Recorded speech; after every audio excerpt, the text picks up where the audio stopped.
Yeah, Let's ready. get started. Fantastic. Okay. Hey, everyone. And thank you so much for attending this webinar this afternoon. Obviously, we've got James and Liza here, who are the founders of Dillicious. You've got myself, Robin Holt, here representing Virtual.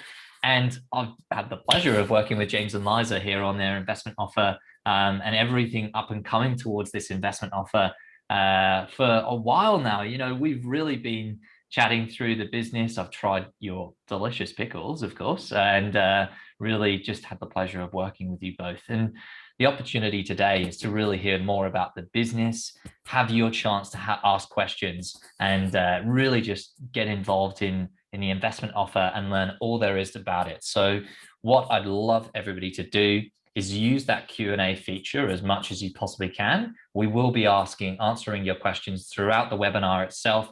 We've got a number of questions that we've got, which have really come through the opportunity to invest into the company all the way up until this stage. So we're really hoping that they're going to be well-rounded and answer some of your questions. But if they're not, use that Q&A feature at the bottom there, and we will go through your questions and answer them live for you. So, well, James and Liza, would you like to quickly just introduce yourselves before we get started? Yeah, absolutely. I'm James Barber, originally from America, moved to Australia to be with this lady right here 12 years ago. Yeah, that's crazy, isn't it? And I'm Liza Barber. I grew up here on the Mornington Peninsula in Victoria. And I had a great childhood down here. I never thought I'd be back raising kids here. I did a lot of travel and study and whatnot, and then met this guy in Tonga while we were both volunteering over there. I went over there with Aussie-made as a dietitian, and then he came back, and we've had quite the adventure since, including Dillicious. And this here is little Kirby, who is named after the pickling cucumber. Amazing. And he's keeping everybody happy in lockdown in your household, I'm sure. Oh, I'm sure. And so, look, I mean, that was a long time ago, but really Dillicious itself has not only come from your backgrounds, but it's really come into the business that has encompassed itself as a family-run business, essentially. And so I'm sure many people have watched the video, but take us back. How did Dillicious begin? How did you get here? Cool. Do you want me to? Yeah. Yeah. So James, he's one of those people, I'm sure you all know someone or lots of people like this that have constant business ideas. He'd just every day he'd come up with something new. And a lot of them were fantastic ideas, but didn't quite resonate with my sort of health, nutrition field, or just probably didn't sit quite right in that perspective. And then when he said, you know, the American style dill pickles, we're just really struggling to find good pickles in Australia for him. I couldn't eat them. I hated the pickles off the shelves. But I tried to find him really good pickles for all his birthdays and Christmases and things, and it got harder to get good pickles, and so he just started making them himself at home. We just were one of those families with a fridge full of empty pickle jars with all the brine in there. Because he'd do his own pickling in the brine. And then we started making them, I guess, for James to eat, and then I started eating them. I really enjoyed them all of a sudden. So my background in fruit and veg, I've sold fruit and veg wholesale for a lot of years, and I knew that the cucumber was the key to the pickle. And it's not common to get a Kirby cucumber, which just means a cucumber here in Australia. But when we found the cucumbers, we really had a go at the recipe, which is a new recipe, but based off of me making pickles on my aunt and uncle's farm in Massachusetts. They've got a 70-acre farm in Massachusetts, and we used to make pickles every single summer. So there's a fondness for pickles. The recipe was a winner. Oh, I absolutely remember when we were actually at an event and you were explaining your background and how it got there. Somebody, fellow American, said you passed the pickle test for having that background, which was awesome to hear. So it's clearly been a passion of yours to really, get into the food space yourself, James, and Liza coming from the dietitian angle. Did you really feel that that just molded what you wanted to do? You've obviously got this recipe. Then how did it all come together for Dillicious? How did the business grow from there? I think we wanted to do something together as a bit of a team, and we were looking at sort of a bit of a side hustle to complement our other income. And so, yeah, enough people tried the pickles we were making at home, just friends and family, and said you should just sell them at farmers markets. So we've started doing local markets down here in the peninsula, and just we're really overwhelmed by customer feedback. And so it kind of grew from there. We were doing farmers markets every other weekend, and then the alternate weekends we were going to a friend's wedding reception venue to use the commercial kitchen there on weekends. Amazing. And making pickles. We had all our friends, family helping us in the kitchen. It was just awesome, like really long days trying to learn the process and things. Okay. We did that for about 6 months. Yep. Yeah. And it was, it was one of those things that it was, the markets were so much fun getting to meet new people and have both pickle lovers and people that were just curious, kind of try them and walk away loving them. And, you start to have the ideas like this could be bigger than the market, but it's an idea. How do you turn an idea into something that's real? Yeah. And I think you do it by taking the jump. You do it by believing that something bigger is possible. And so I came home from, I was working at Coles, head office at the time. And I came home one day and said to Liza, how about we have a go? Like, how about we have a real go at turning this into a business, not a side hustle? And she looked at me and was like, yes. I resigned from my job at Coles with a plan my background is sales. So the plan was to sell the pickles. But a week later, we got introduced to the general manager of Calendar Cheese Company, which is one of it's actually Australia's largest gourmet cheese supplier. And they needed a pickle. They were in a pickle. They had selling a pickle from America. Yeah. Company, they could no longer get the pickles from the company. And so Jason had been looking at his options, and we came across his desk. And so we went in and met with him. He loved the pickles, loved that they were an American style pickle, but actually made here in Australia. And so 7 days after quitting my job at Coles, we had national distribution. Amazing.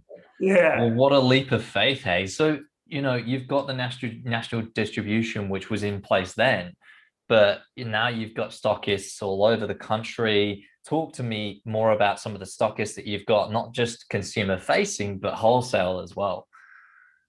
Yeah, absolutely. So we initially, Calendar supplies a lot of independent retailers across the country. So we immediately were privileged to go into all of that network.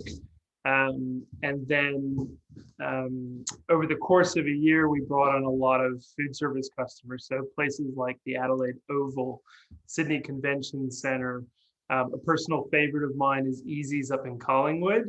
Jimmy Hurlston, amazing dude. And he loved the pickles and brought them on right away. And so Jimmy's been buying the pickles across his venues for the last 2 years. We had some amazing support from James and Sarah up in Sydney, Bar Luca, another awesome burger shop.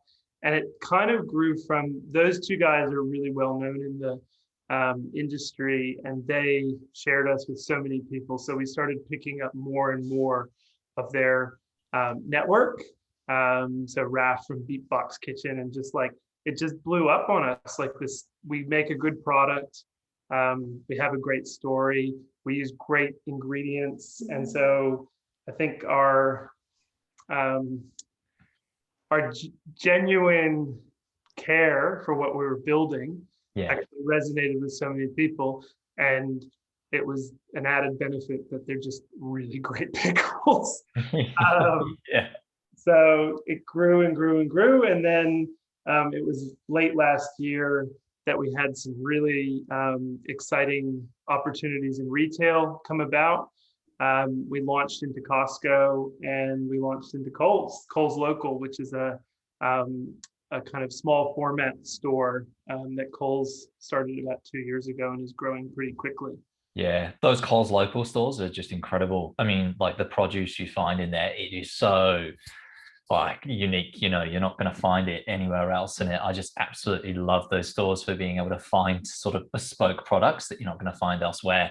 So that's obviously really got you to a point where you're constantly juggling logistics, cash flow as a business. It's really exciting, but also if anybody's read Shoe Dog knows that it's well, you know, a phase whereby you've got a lot coming in and out all the time, and you're just juggling cash. And as a business, that is very challenging. So there's already a case for raising funds for the business to just facilitate that growth.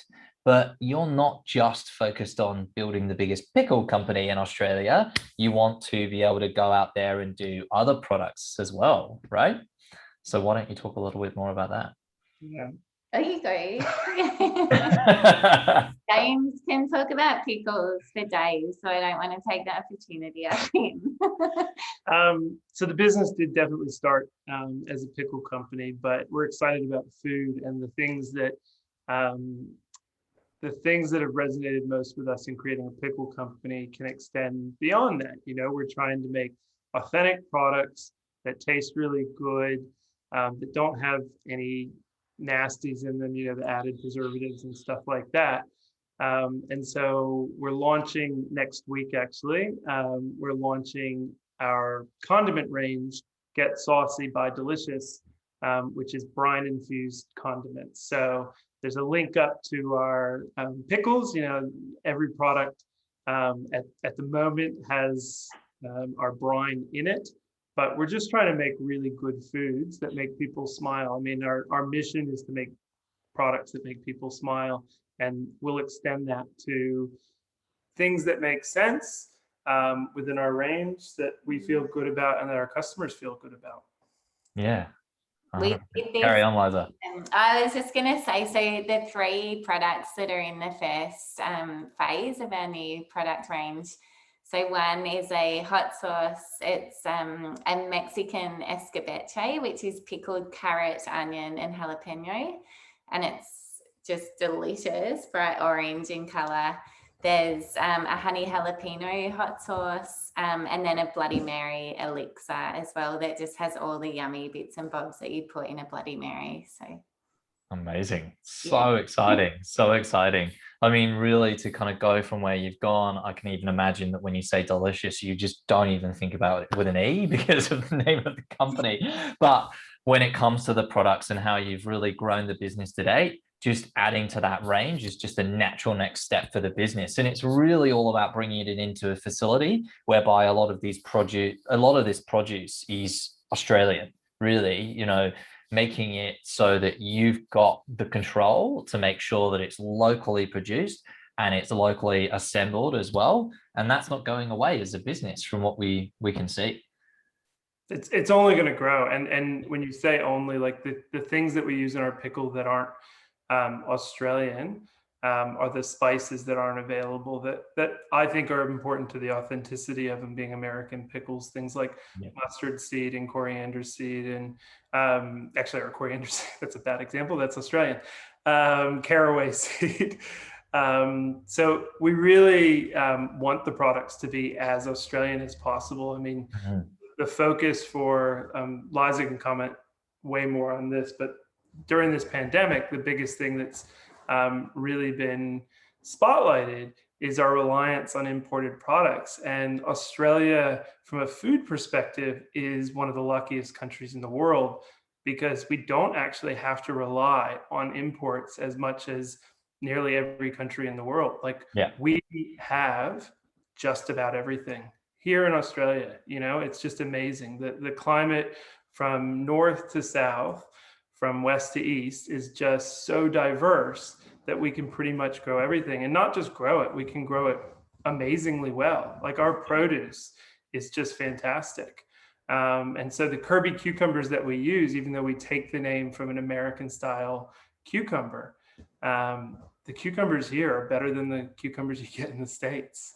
Wow. You know, the genes that are used for the seed, or the variety of the seed, is actually just this amazing. It's called a no-seeded cucumber, like it's an immature seed. So that core is crunchier, and that's part of the magic to our pickles. Is it starts with a really great product, and that's what we do with all of our ingredients, because they're all just amazing. And we have attachments and love for all of the producers and suppliers of the ingredients that we use. Yeah, right. That's awesome. So what do you really feel like are your most significant achievements and milestones to date that the company's achieved? I'd say getting picked up by Calendar Cheese, Yeah, a massive one. absolutely. Another one would have been during COVID. So we lost a lot of sales when all our commercial customers kind of had to close their door overnight. Yeah. And so we'd already had a few ideas in the pipeline for different retail formats.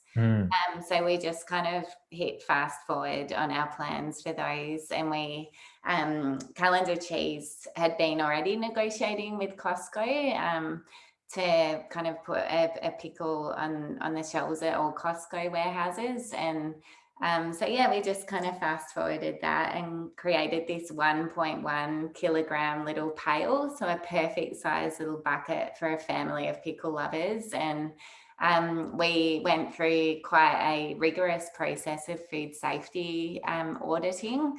I'm so proud of him. He got 100% on this food safety audit that our auditor has never seen before.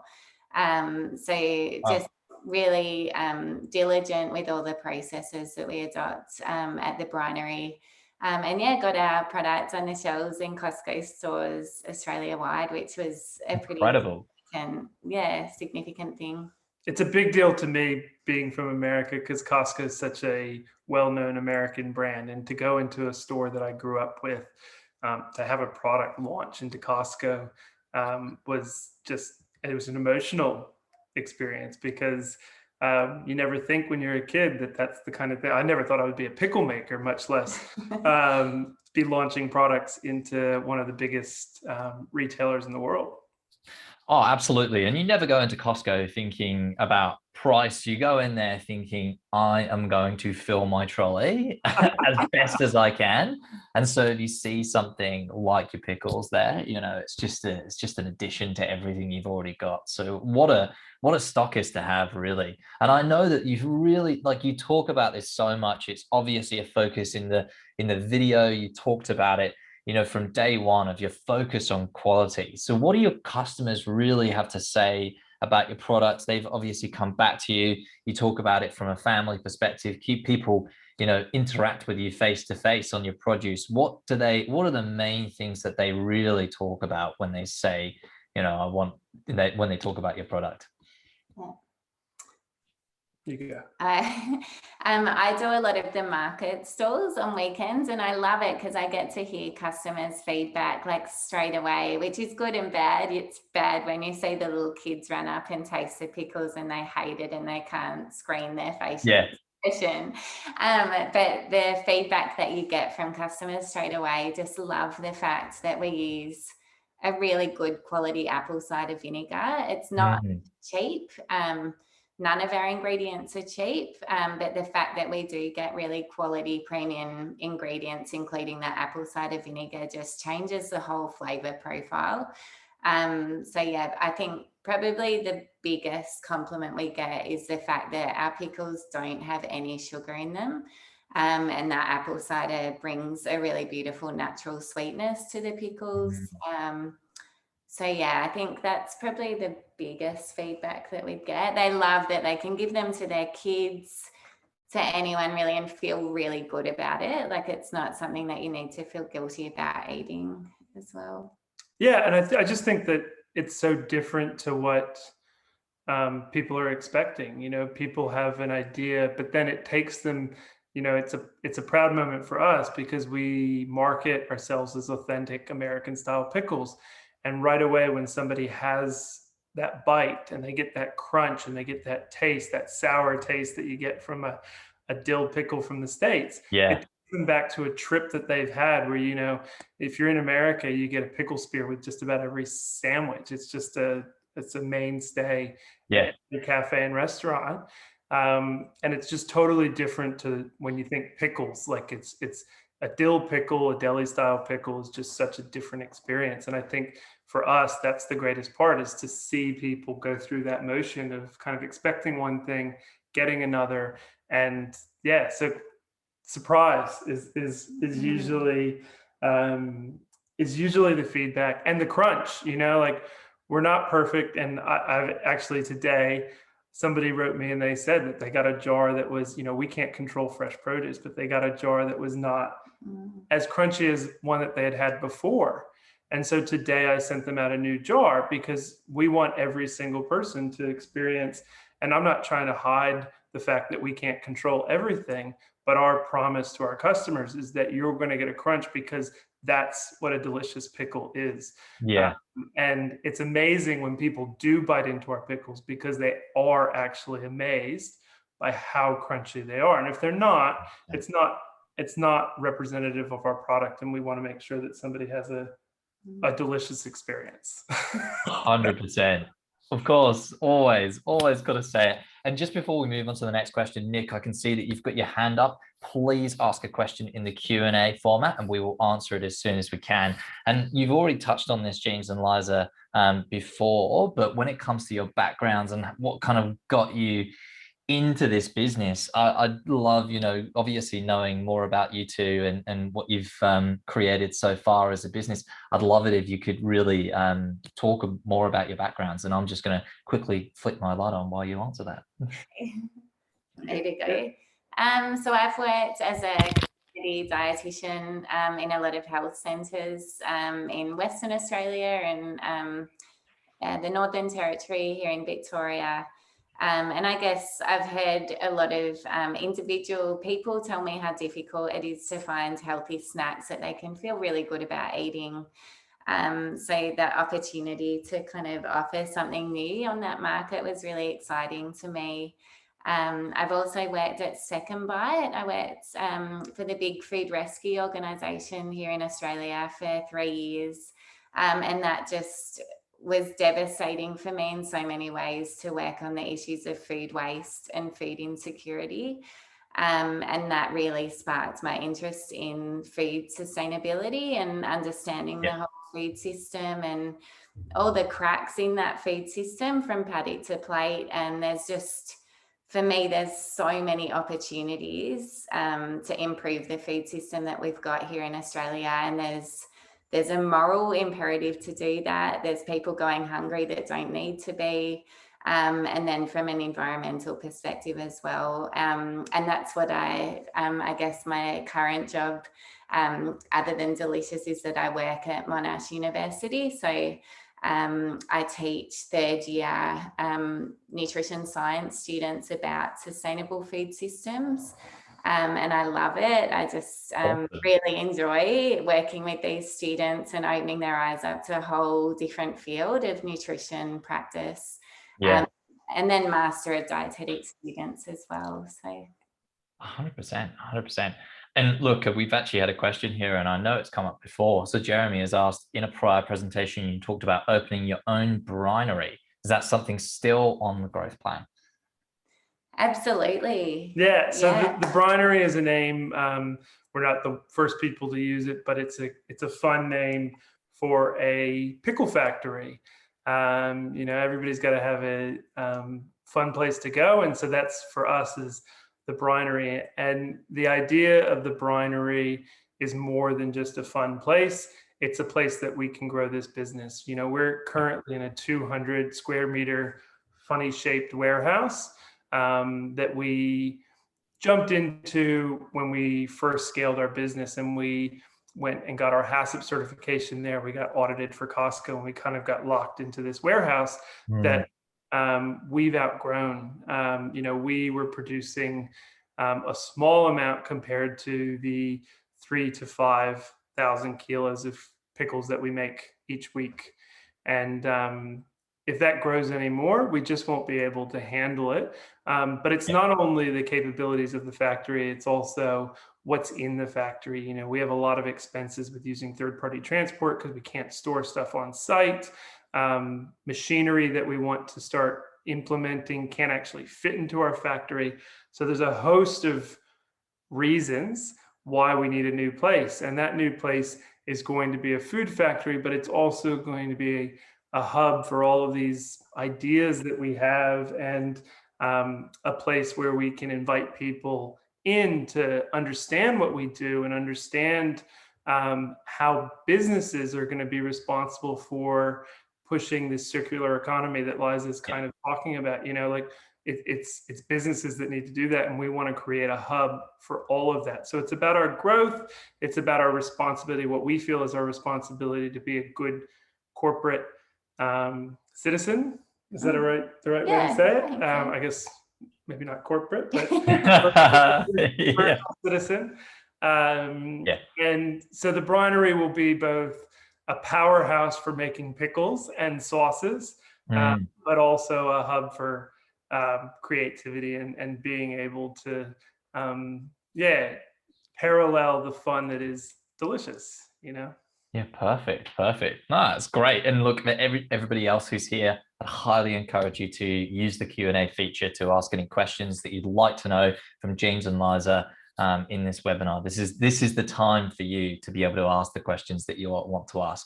And so that really works perfectly straight into the next question, which I've got here, which is really around those use of funds. So the Brinery, we've talked about new products, but really you must have so much else in the business that currently also requires a use of funds. So talk to me about the use of funds and break down exactly what you're raising the funds for here, what it will mean for the business coming out the other side. Yeah. Yes. The main component of the funds is the Brinery. The second thing, which I mentioned slightly before, is some of this equipment. You know, there's a fine line. Like Liza and I don't want our products to be made by machines. There's a lot of parts that handcrafted creates a better product, and we don't want to change that. But there's a lot of bits to our process that can actually be done by a machine, not only better, but cheaper. And so we want to make sure that we're implementing those things, not just trying to produce as much as we can, as fast as we can, but really taking advantage of the things that will benefit our product and not affect the quality. So equipment is a big one. I think next after that, we've done all of our own marketing of a product, and we've gotten far. We've gotten out there. We're well known by brands, but to really make this next push, we need to make sure that we're going after a much broader market. So we need to use the tools that that are available to go after that, and we feel like marketing is a big part of that. And the fourth thing is new product development, which is actually mostly focused on what Liza's already talked about, this fresh product that we want to launch into. You know, we loved, it was a fan favorite at Costco. We launched a smaller format for independents, and it's gone really well with customers. But it's a hard product. You're talking about a niche product inside of a niche product, but it's one of those products that people get it. A fresh pickle is like nothing else. I mean, it's just absolutely insanely good. And so we've learned a lot from the last 6 months of that product. There's a lot of things that we can do better, but there's also customers that want it that have asked us to make some changes to it. And those customers are bigger. And so it's worth putting in the time and effort and cost to make sure that we can roll that out, because the sales projections from those customers just have the possibility of being a lot higher volume, which is what we wanted for that Deliciously Fresh product. Is it's a scale product, and it's a scale product that feeds right into our desire to grow the business. So new product development is the fourth thing. And then the fifth thing, if we were to, I guess, go past our goal, still getting used to how equity crowdfunding works. But if we were to get past those four things, which are our core focus, having support on sales, because growth is our whole reason that we're raising funds, is to grow our business and scale our business. And so supporting me with the sales side of things over the next 2 to 3 years becomes that fifth line item in what we would spend the money on. Yeah, great. No, fantastic. And we've had another question here from Jeremy, who's asked, what are the bottlenecks to expansion? Are they strictly financial? Obviously, there's a lot which you can do with the funds, and you've explained already that you've hit capacity at your current site, which means that you need to go into another site, and having the cash flow to be able to do that, to be able to tool it, get it out. It's really important that you've got, you know, the right kind of, well, enough cash in place to be able to do that. But I also think that one of the reasons why I personally love working with startups is because they can do so much with so little capital. So James and Liza, please, over to you. I reckon one of the big bottlenecks is that we're trying to promote a product that's just not familiar in Australia. Like, we didn't grow up eating pickles the way they did in America. So we knew at the very start of this Dillicious journey that there was an educational piece that had to come from us in informing the Australian population about how really good pickles can be, and that they can be an item that becomes part of your weekly grocery shop and can go in the kids' lunch boxes, can go on your fresh salad sandwiches in a salad. It doesn't just have to be a pickle that goes on a burger. Yeah. So I think, and we're slowly seeing that happen. We've got quite a diverse market audience. Like, we've got sort of lots of my mum and that demographic that like them on their cheese boards and for entertaining, that sort of thing. We've got a lot of the burger folk, like all the dude food type customers, young foodies. We've got families. So I think there's just, while it's a bottleneck now, I think it's also an opportunity. And with as James mentioned, with the right marketing expertise, we just need to sell and share how good these pickles can be and get them out there a bit more. Yeah. 100%. 100%. Anything to add, James, or? Always. I think another bottleneck, which isn't at this stage looking like a bottleneck for us, but it's the idea of growth. Like, you have a lot of ideas in terms of the big customer that you want to get. And actually, I signed 2 NDAs today, so I can't say the names, but those type of customers are coming to us. So the bottleneck is seemingly you want the big customer, and it's still going to be a lot of work to work out a deal with these customers. But last week I spoke to a global food service customer, and then a big food service and retail manufacturer wants to do something with us as well. So there's opportunities that just blow my mind that we're working on. And so the bottleneck will be being able to meet what they're asking for. You know, now in a 200 square meter warehouse, there's no way that we could do what they're asking.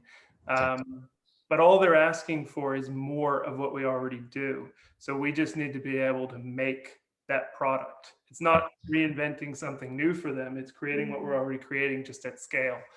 And the scale is potentially, awesome. Yeah. Well, look, I mean, when you get that purchase order, you don't have time to go out and raise funds to then go and fulfill it. You need to be able to turn it around, and you don't really, it comes in and they'll expect a quick turnaround. And so I absolutely can understand the position that you've been in, especially having seen other businesses which are in similar positions, especially when they're expanding in that education. Don't worry, it's all good. Especially when they're really just focused on expansion, and then you get that purchase order which changes the business in such a big way. If you're prepared for it, it's a fantastic move. If you're not prepared and ready for it, it's a killer for the business, because you want to be able to go to the next step, but you're just not ready at that stage. And so it's always sitting in between the two, really, whether or not you go really big, keep it really small, and then just continue to grow organically.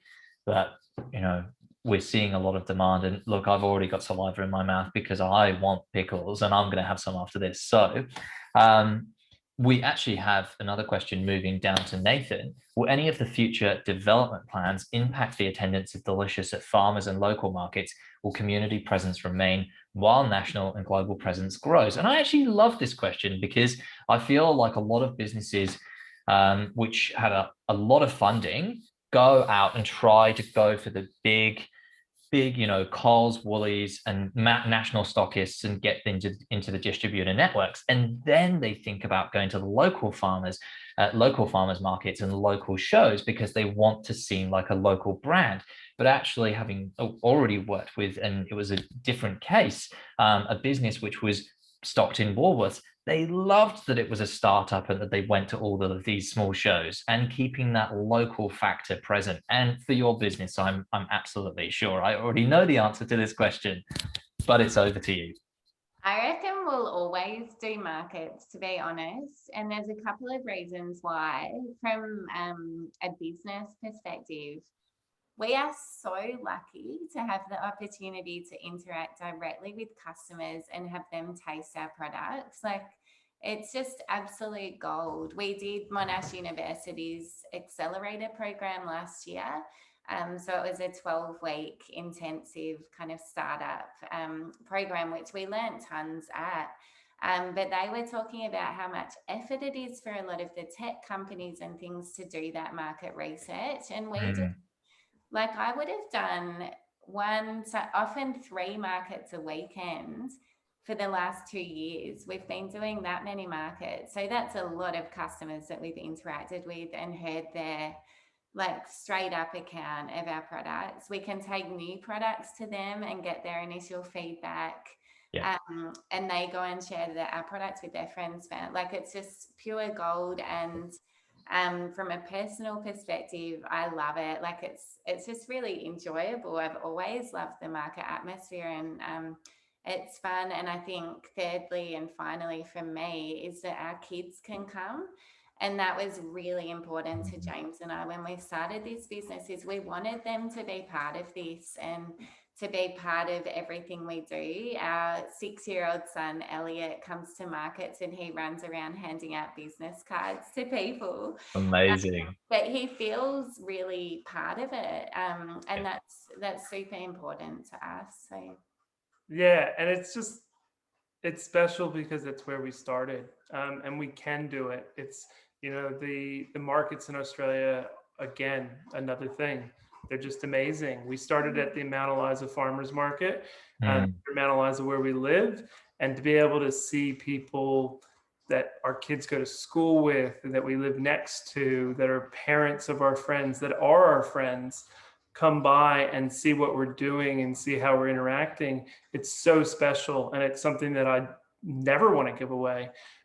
We've cut back on doing 3 markets a week, because 3 markets a weekend, because we also need lives outside of running a business, Liza doing a full-time job, and markets. But I think keeping markets as a monthly thing will always be there, because that connection with customers is just amazing. Absolutely. And we've actually had, it's not a question, it's almost a statement. Somebody said capitalizing on the kosher market may be a good way to promote your products. I'm sure you've probably already thought of this. And I can see you're already chuckling away. Actually. So a kosher pickle it's an interesting one, because when people say a kosher pickle, they're actually talking about a style of pickle. They're not actually often talking about kosher certified. However, in saying that, pickles are often kosher certified, because they're quite popular. I mean, the immigrants that moved to the United States are the ones who brought pickles with them, and that community loves pickles. Yeah. And so it's amazing for us to be able to connect with the heritage of dill pickles in America here.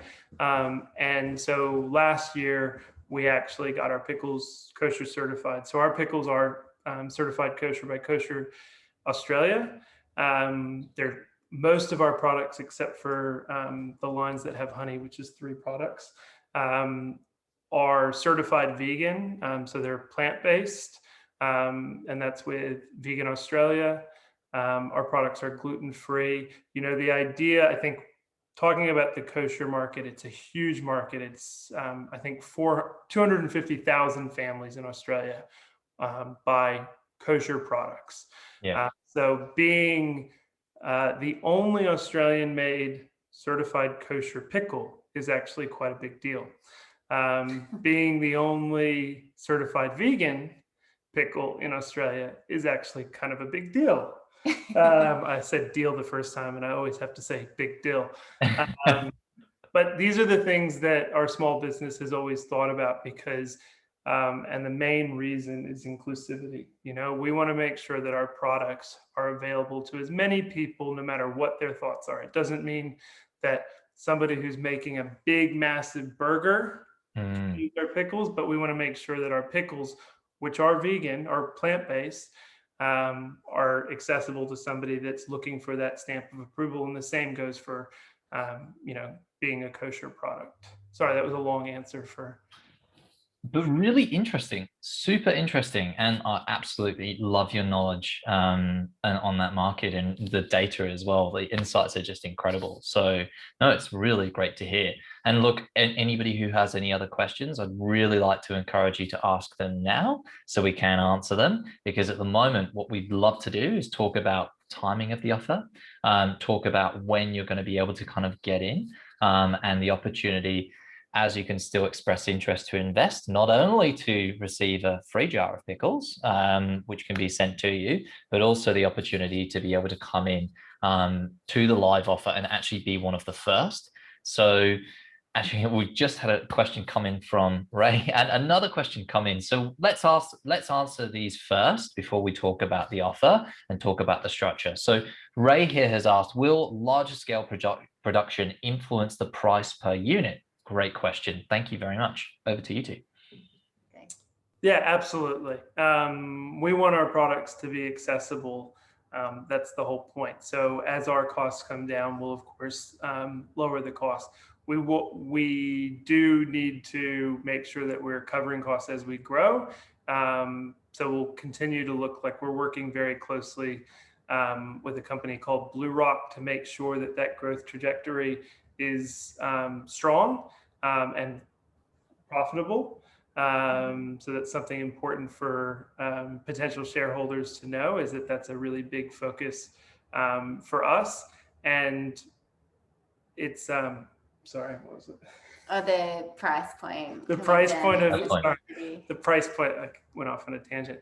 The price point is certainly something that's important to us because, like I said, the accessibility, we want the products. So our fresh tub is created to be a more accessible product, to fall more into the, right now it sits between the $7 and $8 mark. And we'd love that product to be more of the $5 to $6 mark. So it fits into that weekly shop product.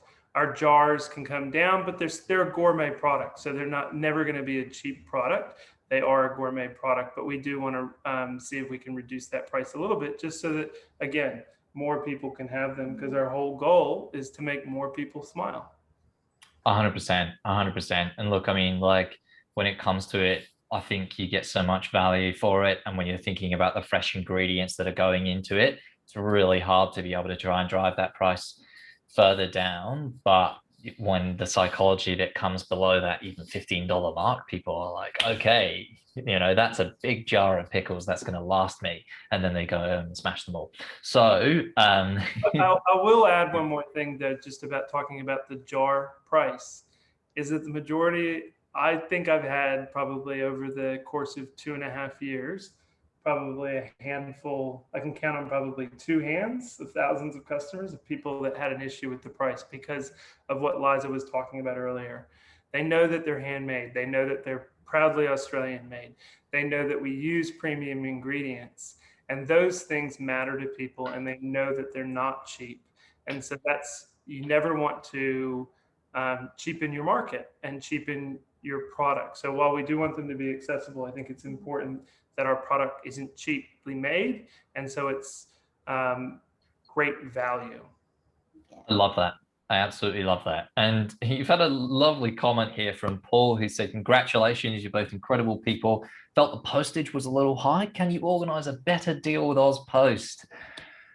Well, after the money is raised and you take over the pickle game, I'm sure they will accept your call and you can try and negotiate that down.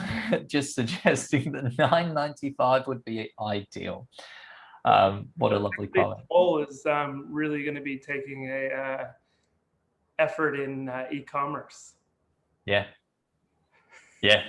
Yeah. That's me being a little bit funny, but the e-commerce side of our business is a massive area that we can grow.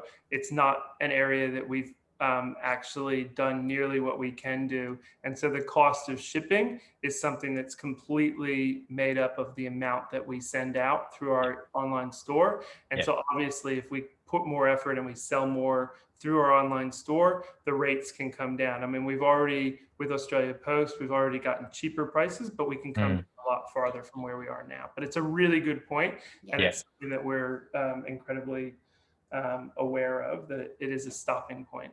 Yeah, absolutely. And the next question here completely continues on that very topic. With continued focus on direct consumer, will you be utilizing and researching new logistics, courier options to make them available for all Australians with affordability in mind for both yourselves and the customer?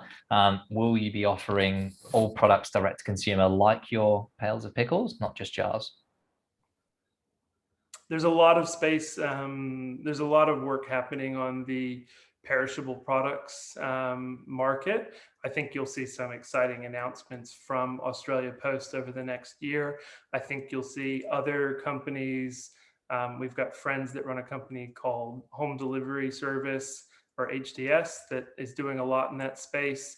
And it was a joke, but I think it's true. I think you will actually see Toll really opening the market for fresh space, because it's something that they do and it's something that they want to expand on. So I think, you know, that last mile approach to getting all types of products, both easy and hard products, into people's homes is, over the next few years, is going to be a massive change, and it's going to be a game changer for businesses like us, because we will be able to use the network that they have. So yeah, very excited.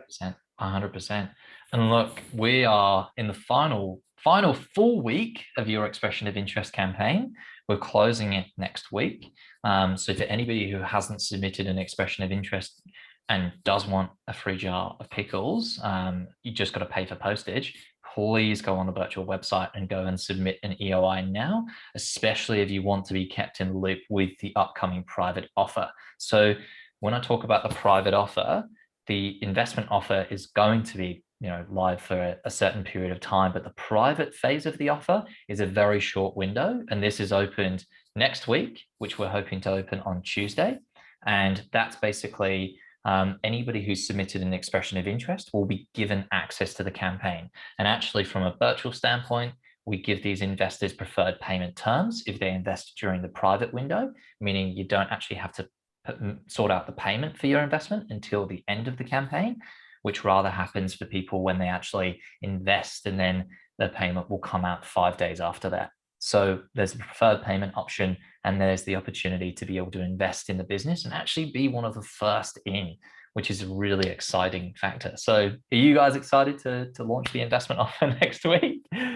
We've got a lot. It's super excited. It's been amazing. Like I've loved the communication that we've had with lots of people in the last couple of weeks, and awesome. Yeah, we're really excited and grateful that people want to come on board and be part of this. It's going to be an amazing time ahead. Yeah, absolutely. And Clint has actually made a comment here, which really sums it up, saying absolutely great work from being an outlet and using your products to using them as a customer. You guys have come such a long way. Keep up the great work. In this with you for the long haul. Thank you, Clint. Thanks, Clint. Thank you very much. And James and Liza, is there anything else that you'd kind of like to add, which you feel we haven't covered already?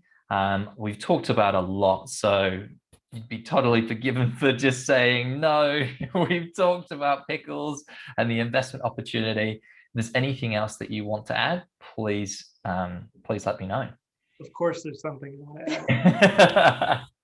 It's thank you. I want to thank everybody that came here tonight to watch us and hear us talk about the business. I want to thank every single person that's expressed interest or bought a jar, or showed any support over the last 2.5 years. And I also want to say that Liza and I, they often say you're betting on founders and what they're going to do with a business. And my promise is that you will have two of the hardest working people making this business do what we want it to do. We believe in this. We love it so much. We love all of the people that have shown us support. And you will have really, really good founders just going after this big, big dream. That's awesome. That's awesome. And Jeremy actually has asked a question. There's a few coming in, and I think we'll just get through these questions so we can give everybody the time. Jeremy's asked, I know we'll see details for this next week. And for everybody who asks anything that or has a question afterwards, it is most likely going to be in the offer document. So when the investment opportunity opens, the offer document will be downloadable on the virtual website. Jeremy's asked how much you're looking for. Over to you, T. Yeah, I mean, our goal in mind to do everything, to do the start of everything that we want to do is 500,000. I think the way that the virtual platform is set up, I think we a minimum and maximum targets. So that's actually part of the equity crowdfunding legislation. You've got a minimum and a maximum target. Yeah. So I think that we will start out our minimum at 100,000, and that's simply because we know that we have people that are already very, very interested in that, above that level. But I think we'll probably go slightly over the 500,000, which incorporates that sales figure. That if we do go over the 500,000, we will be able to do more specifically in sales, targeting business development and really going after bigger accounts, supporting me with that, because there's a lot of things to do in the business, and relying on one person to do any one thing, that's probably the biggest growth area for us. So slightly above 500,000 will probably be our max, but 500 is our, I guess, core target.